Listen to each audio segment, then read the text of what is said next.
Hello दोस्तों, the practical finance में आपका स्वागत है फिर से। आज मैं आपको एक कहावत के बारे में बताता हूँ कि नकल के लिए भी अक्ल चाहिए होती है।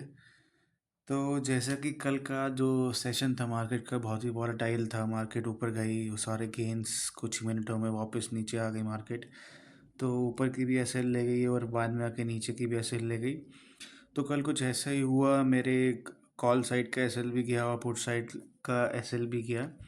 तो जो ये आप देख सकते हैं, एल्को टेस्ट खुला हुआ है। मेरी कुछ ऑटोमेटेड एल्को की स्ट्रैटेजीज बनी हुई है जो मैं रन करता हूँ डेली बेसिस पे। अब तो ये सेंसेक्स की है। तो अब मैं आपको इसको बैक टेस्ट दिखाता हूँ 19th का, कि अगर मैंने सिर्फ अपनी स्ट्रैटेजी पे रिलाई किया होता, बिल्कुल आंख बंद करके कि छोड़ देते हैं, तो आपके सामने है कि ये 16,500 का मुझे नुकसान होता अगर मैं कुछ छेड़ता ना इसको। लेकिन यहाँ पे ही आपका जो एक्सपीरियंस है मार्केट में, जो आपका एनालिसिस है, जो आपने टाइम स्पेंड किया है चार्ट देखने में, जो आपकी एक गट फीलिंग, एक व्यू आपका बन जाता है इतने टाइम में मार्केट में रहने के बाद, एक्सपीरियंस से वो काम आता है। ये नहीं है कि वो हमेशा सही भी हो सकता है, बैकफायर भी हो सकता है, बट फिर उस एक्सपीरियंस का फ़ायदा ही क्या।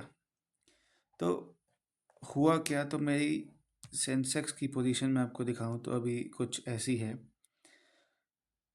ये 16,500 का नुकसान जो यहाँ पे दिखाया था, ये एक्चुअली में मैंने जो बुक किया है वो 9,500 बुक किया।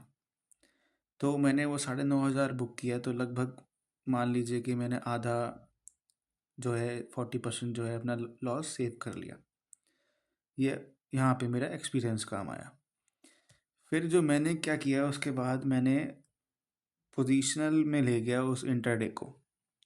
तो पोजीशनल में लेने के बाद जो अब मेरे पास ट्रेड बना है वो आपको मैं यहाँ पे दिखाता हूँ। वो कुछ ये ट्रेड अब मेरे पास बना है। बेसिकली 78,000 का जो है वो स्ट्रैडल बना दिया था। विक्स बढ़ गया था, तो अब प्रोबेबिलिटी थी कि विक्स अगर लो होता है और एक दिन बीच में छुट्टी भी थी तो डीके का फ़ायदा भी मिल सकता था।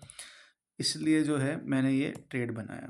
हाँ, थोड़ा सा रिस्की है कि अगर मार्केट और नीचे गई तो नुकसान और हो सकता है। पर आप एक बात देखिए, अगर मैं स्ट्रैटेजी को वैसे का वैसा छोड़ देता तो एनीवेज मुझे 16,500 का नुकसान तो होना ही था। अब मैंने उसमें 9,500 बुक करे हैं, तो अगर मैं स्ट्रैटेजी को छोड़ूं तो मेरे पास अभी भी 7-8 हज़ार पे नुकसान की गुंजाइश है। अभी भी मेरे पास उतनी स्पेस बाकी है।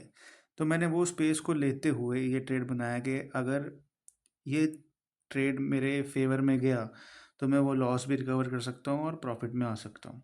अगर नहीं भी गया तो मैं एडजस्टमेंट करके इसको मिनिमाइज़ करूँगा, रिस्क को कम से कम रिस्क में लेके आऊँगा और कोशिश ये करूँगा जो मेरे उस दिन स्ट्रैटेजी में टोटल लॉस होना था उससे ऊपर उसको ना जाने दो। तो सर देखो, ट्रेडिंग में यही है, एक स्किल है कि आप मैनेजमेंट कैसे करते हो।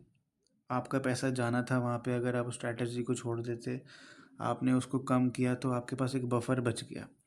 अब वो आपके पास बफर बचा हुआ है तो आप उसको कैसे लेके जाते हो। तो मैंने उस बफर का यूज़ ये सोच के करा कि अगर विक्स बढ़ा हुआ है तो, और इलेक्शन है, वो इवेंट होगा एक बार, अगर विक्स कूल डाउन होता है, प्रीमियम्स गल जाएंगे, तो मुझे यहाँ पे देखिए कि 55,000 का मैक्सिमम प्रॉफिट दिखा रहा है।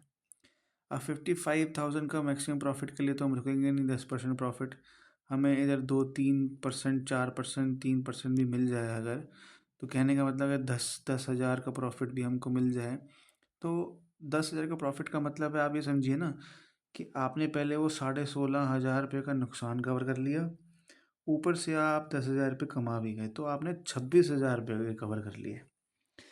तो यही एक तरीका है कि आप कैसे मैनेज करते हैं चीज़ों को। तो अब ये जो है ट्रेड, ये कल अब देखेंगे कि ये कैसा प्ले आउट होता है। मेरे ख्याल से एक फ्लैटिश ओपनिंग अगर हो जाए तो भाई मेरे लिए तो अच्छा ही है।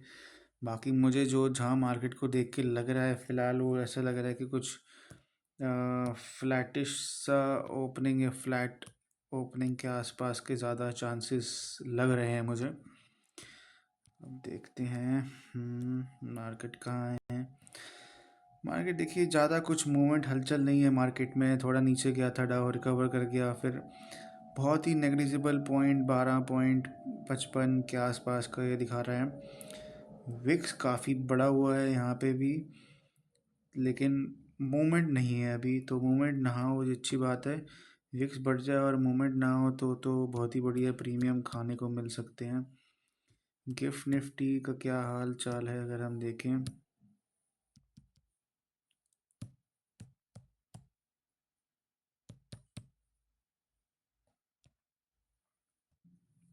तो ये भी आप देख सकते हैं। गिफ्ट निफ्टी भी एक फ्लैटिश है, ये भी नीचे तो ज़रूर गया था पर थोड़ा सा ऊपर गया। अब यहाँ पे देखिए एक रेजिस्टेंस का पॉइंट था, यहाँ पे अच्छी कैंडल बनाई थी, लेकिन फिर से यहाँ से नीचे आ गए। तो यहाँ पे रेजिस्टेंस है कुछ, एक बार ये लेवल क्रॉस हो जाएगा तो फिर बुलिशनेस थोड़ी सी आ सकती है शॉर्ट टर्म के लिए।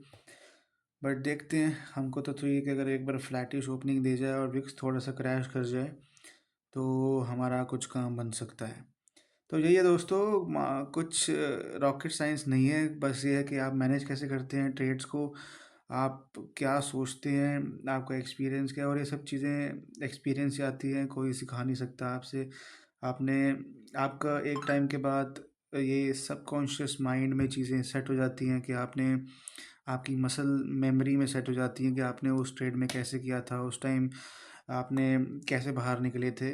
तो ये सब एक्सपीरियंस है, करते करते चीज़ आती हैं। हर कोई करने का तरीका हर किसी का अलग है, तो ज़रूरी नहीं है कि वो तरीका आपसे मैच करे।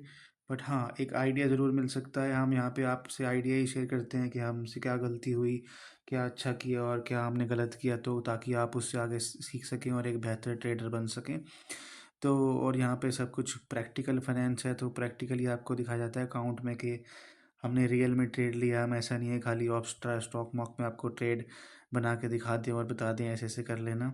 जब तक रियल पैसा नहीं लगता तब तक वो मज़ा नहीं आता, वो फीलिंग नहीं आती। तो जो हम सही में करते हैं वो आपके साथ शेयर करते हैं। चैनल के साथ जुड़े रहिए प्लीज़, और अच्छा लगे तो लाइक कीजिए। और thank you so much. Trade safe, be safe, take care, bye.